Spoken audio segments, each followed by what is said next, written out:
इस शब्द को समझाने के कई तरीके हैं। फोकस की बजाय अगर आप अटेंशन शब्द का इस्तेमाल करें, क्या आप मानते हैं कि फोकस और अटेंशन दोनों एक ही चीज के बारे में है? इनमें थोड़ा फर्क है, इसमें बारीक सा अंतर है, पर जब आप फोकस कहते तो ये किसी चीज पर कोई रोशनी डालने जैसा है। फोकस हमेशा एक बिंदु पर होता है, अटेंशन उससे कहीं ज्यादा हो सकती है। देखिए, अभी अगर आपकी नजर साफ है, मुझे उस लड़के को देखने में दिक्कत हो रही है क्योंकि आपने उन्हें वहां हॉल में अंधेरे में बिठाया हुआ है। पर अगर हॉल सही से रोशन होता तो मुझे यहाँ बैठे लोगों को देखने के लिए फोकस नहीं करना पड़ेगा, मुझे बस ध्यान देने की जरूरत होगी। अगर मैं ध्यान देता हूँ तो मैं यहाँ मौजूद सभी लोगों को देखूंगा, वे जैसे हैं वैसे। पर अभी अगर मेरी दिलचस्पी इस इंसान में हुई तब मुझे फोकस की जरूरत होगी। अगर मैं आसपास की हर चीज की ओर बिना ध्यान दिए सिर्फ फोकस्ड होता, मैं बिना भेदभाव के ध्यान की बात कर रहा हूँ। ध्यान किसी चीज के बारे में नहीं, बस ध्यान देना, सिर्फ इसलिए कि आपके अंदर एक खास स्तर का ध्यान देने की क्षमता है। आपको पता है कि आप वाकई में हैं, नहीं तो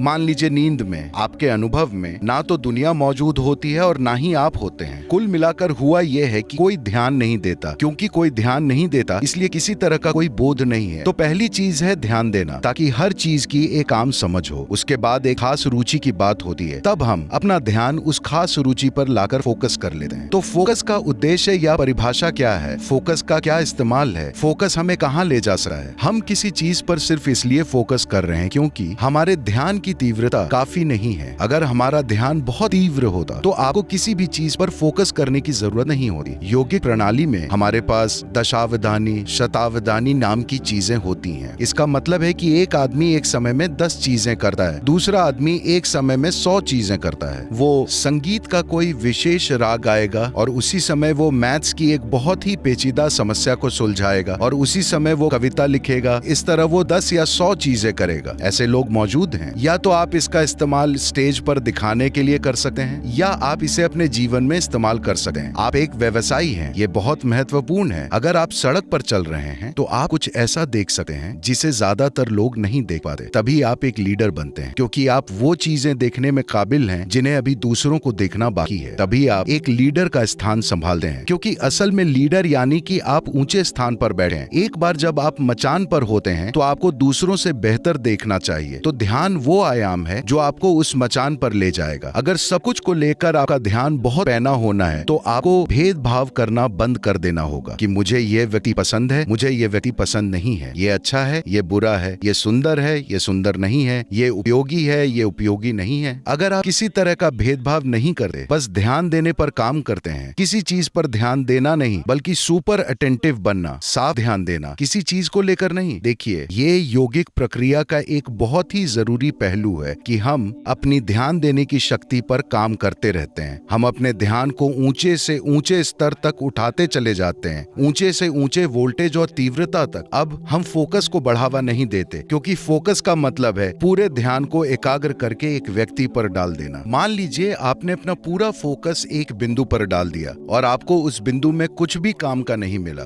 तो आप अपने जीवन के अंत में क्या करेंगे? ज्यादातर जिंदगियों के साथ यही हो रहा है। अब आप बस अपने ध्यान को ही इतना पैना करने पर काम कीजिए कि अगर कोई किसी चीज पर फोकस भी करता है तो वो उतना तीव्र नहीं होगा। अगर आपका ध्यान उतना पैना है तो आप इस ब्रह्मांड में किसी भी चीज में चूकेंगे नहीं। अब जब आप किसी भी चीज से नहीं चूकते हैं तो सबको लगता है कि आप किसी तरह के सुपर ह्यूमन हैं। नहीं नहीं नहीं, इसका उद्देश्य सुपर ह्यूमन बनना नहीं है। इसका उद्देश्य है ये जानना कि इंसान होना अपने आप में सुपर है। तो अगर आप अपने ध्यान को बढ़ाते हैं, हम आपको बहुत सक्रिय प्रक्रियाएं दे सकते हैं जिनके जरिए आप अपने ध्यान को ऊंचे से ऊंचे स्तर तक उठा सकते हैं। आप कितना साफ देखते हैं यही तय करता है कि आप इस जीवन में कितनी सफलता से गुजरते हैं। आप में स्पष्टता की जितनी कमी होगी, आप अपने जीवन में उतनी ही बड़ी गलतियां करेंगे, इसमें कोई शक नहीं है। अगर व्यक्ति को सबसे पहले ध्यान को विकसित करने की दिशा में काम कीजिए। पहली चीज है, आप अपने भेदभाव के नजरिए को हटाइए कि आप उस व्यक्ति की ओर ऐसे ना देखें, अरे ये एक आदमी है, ये एक औरत है, ये एक कुत्ता है, ये है, ये वो है। बिना किसी निष्कर्ष के बस ध्यान दीजिए। अगर आप बिना किसी निष्कर्ष के हर चीज की ओर ध्यान देते हैं तो आप देखेंगे तो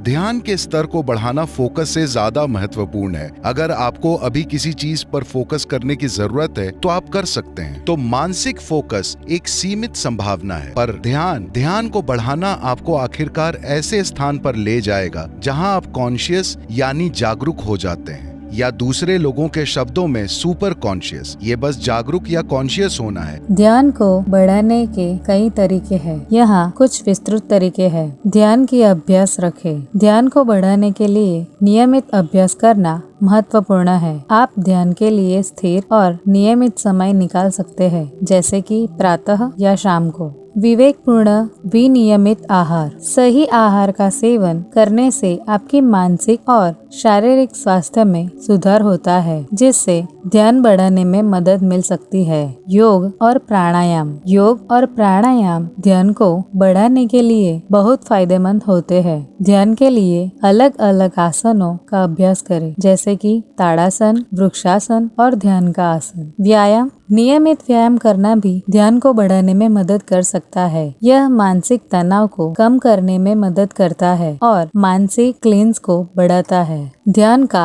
आध्यात्मिक अभ्यास। ध्यान के द्वारा आप अपने मानसिक स्थिति को नियंत्रित कर सकते हैं और अपने अंतर्दृष्टि को विकसित कर सकते हैं। संवेदनशीलता। अपने विचारों और भावनाओं को संवेदनशीलता से देखें और समय समय पर उन्हें शांत करें। संयम। अपनी इंद्रियों पर संयम रखना ध्यान को बढ़ाने में मदद कर सकता है। इसका मतलब है कि आपको आत्मनियंत्रण में रहना होगा और विभिन्न विचारों और इम्पल्सेस को नियंत्रित करना होगा। प्रतिदिन अपनी सांसों से तनाव दूर करें। आपका दिमाग अतीत की किसी स्थिति के बारे में बहुत अधिक सोच सकता है और भविष्य के बारे में चिंता कर सकता है, जो आपको वर्तमान से दूर ले जा सकता है। जहां आपका कार्य आपका ध्यान आकर्षित कर रहा है, आप वर्तमान क्षण के बारे में अधिक जागरूक होने और अतीत और भविष्य से जुड़े तनाव कम करने के लिए अपनी सांस का उपयोग कर सकते हैं। सुदर्शन क्रिया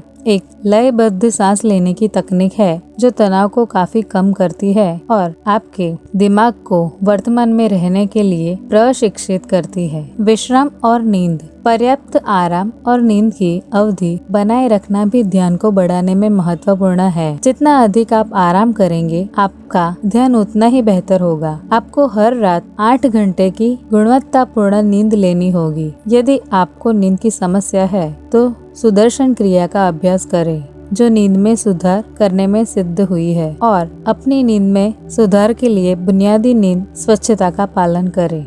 इन सभी तकनीकों को सही और नियमित रूप से अपनाने से आप अपने ध्यान को सुधार सकते हैं। यह समय लगाता है, लेकिन संयम और प्रैक्टिस से आप इसे प्राप्त कर सकते हैं।